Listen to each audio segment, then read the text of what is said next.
Hi, today I'm going to present to you guys one of the poems from Victorian era that goes by the name If by Rudyard Kipling.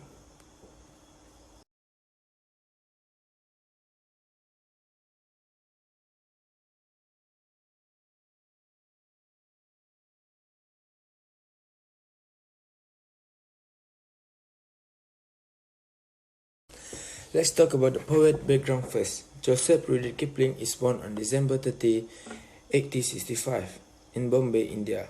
His mom is Alice MacDonald Kipling and his dad is John Lockwood Kipling. Rudyard Kipling is the head of Department of Architectural Sculpture at the Boy School of Art in Bombay. Rudyard Kipling is an English short story writer, poet, and a considered best novelist. He is one of the most popular writers in England in both prose and verse in the late 19th to early 20th century. This guy is also regarded as the major innovator in the art of short stories. As you can see from the long sentence above, this poem is inspired by a guy named Lender Starr Jameson, who is also in charge of the raid in Africa because in Victorian era, Britain is trying to enlarge their territory while expanding their power throughout the world because they think that any other country beside Britain is unable to take full benefit of the resources in their country, hence the emerging of Britain.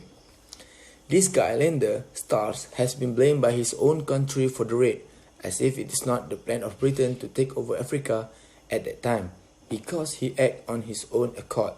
But then, he still takes all the blame, hence the quote in stanza 1, "If you can keep your head when all about you are losing theirs and blaming it on you," referring for how this guy takes the blame on his own, even after being blamed by his own country, is the perfect example to how great this guy is and how he inspired the poet.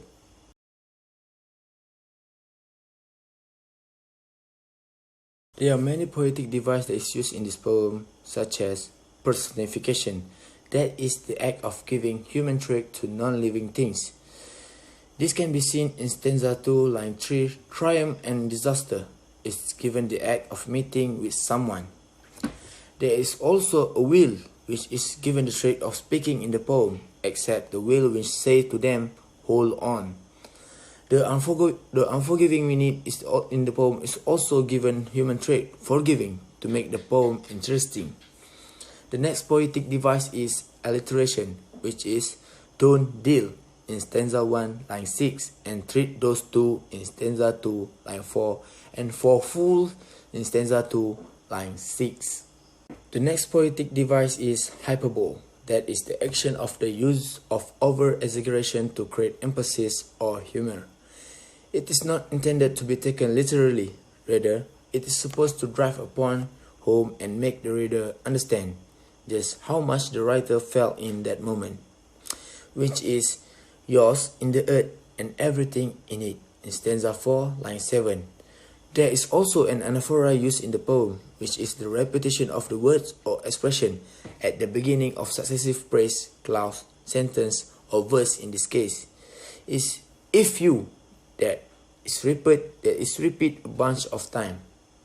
There is also a metaphor, which is a figure of speech in which a word or phrase, literally denoting one kind of object or idea, is used in place of another to suggest a likeness or analogy between them in this poem. Worn-out tools in stanza 2, line 8 refers to the feeling of total exhaustion that can force someone to give up. Symbol is also being used by the poet in this poem. Symbol can be categorized as conventional or something that is generally recognized to represent a certain idea, like in the poem, the word knave is used to represent a conman, a liar, or a scoundrel. Crowds is used to symbolize common folks, while king is representing the important people in society. Common touch is used to represent humility. The poem is written by the poet as an advice for his son that has fallen in World War I, as at that moment, Britain is trying their best to conquer the world with their strength that they have.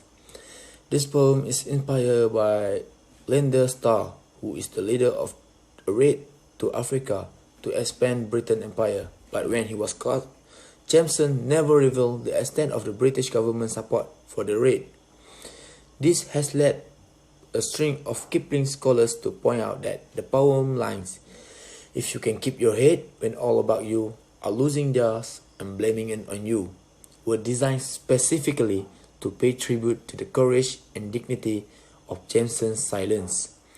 His stoicism in the face of adversities and his determination not to be deterred from his task are reflected in the lines. If you can make a heap of all your winnings and risk it one turn of a pitch and toss and lose, and start again from your beginnings and never breathe a word about your loss. Rudyard Kipling wrote this poem in order to inspire others to become a better person in this world, even when the odds are against you. That's all for me. Thank you. Hi, my name is Shamimi, and I'm going to present the next poem, which is How Do I Love Tea by Elizabeth Barrett Browning.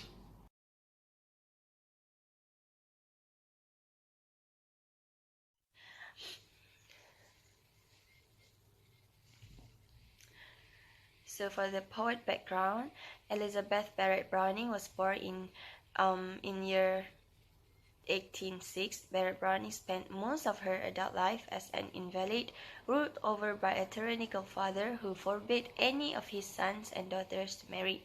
She married Robert Browning in 1846 after a courtship that had to be kept secret. Despite her poor health, Barrett Browning was renowned during her lifetime for her intelligence and open-mindedness. How Do I Love Tea is her most favorite poem, reproduced in countless anthologies of love poetry. So for the historical context, How Do I Love Tea was first published in the collection Sonnets from the Portuguese in year 1850, which Elizabeth Barrett Browning dedicated to her husband, the poet Robert Browning. This poem is a conventional Petrarchan sonnet that lists the different ways in which the poet loves her husband. It follows in a tradition of sonnet writing that reaches back to the poetry of the Renaissance, showing affections to one's beloved was also displaying one's own poetic skill.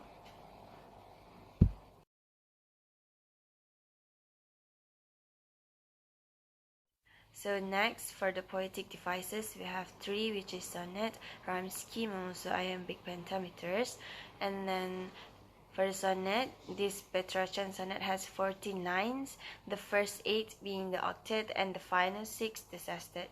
At the end of the octet comes what is known as the turn, more or less a subtle change in the relationship between the two parts. For the second one, which is rhyme scheme, it is actually a traditional A B B A B B A C D C D C D, and at the end of rhymes are mostly full except for ways and grace and use or lose and choose, which are slant rhymes, and the full rhymes bring closure and help bind the lines together. For the third one, which is iambic pentameters, it is dominant. That is, there are 8 beats and 5 feet or stresses or beats to most lines. For example, I love T to the depth and breadth and height, and also my soul can reach when feeling out of sight. Next, we are moving to the literary devices, which is there are 5 literary devices in these poems. And first, we're going to take a look at the assonance. The sound of E and I in I love tea freely, as men strive for right, and the sound of E in I love tea to the depth and breadth and height are the assonance. Okay, for the next one, we're going to take a look at the metaphor. The poet compares her love and her soul to a physical three-dimensional object. For example, I love thee to the depth and breadth and height my soul can reach when feeling out of sight for the ends of being an ideal grace. Okay, for the third literary devices, we have imagery, and then here we can see how the poet picturing the situation in line 6, which is most quiet need by sun and candlelight, and also in line 10, in my old griefs and with my childhood's faith. So for the next literary devices is hyperbole. For example, I love thee to the depth and breadth and height, and also my soul can reach when feeling out of sight. And then the last one is anaphora, which is the for the example, the word love is repeated to emphasize her feelings of true love.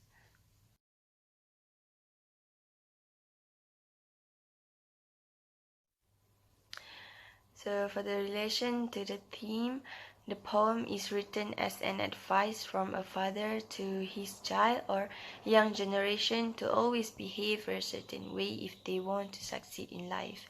The poem is also related to poet's son that have lost his life in World War One.